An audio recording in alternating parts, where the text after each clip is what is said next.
হাঁটতে হাঁটতে প্রায় নদীর কাছে চলে এসেছি, একদমই কাছে।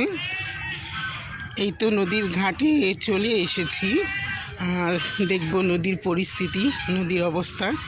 আর এখানকার একটা জিনিস আমার কাছে খুব ভালো লাগে, আর সেটা হচ্ছে এই যে বট গাছটা, একটু দেখেন।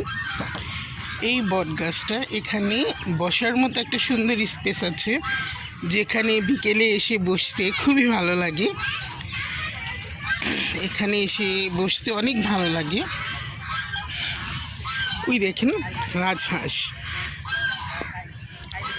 এই তো নদীর অবস্থা। মনে হচ্ছে আজকে নদীটা খুব গম্ভীর হয়ে আছে, মাঝে মাঝে দুই একটা ঢেউয়ের ভাঁজ পড়ছে। ওই যে নৌকাগুলো ঘাটে বসে আছে।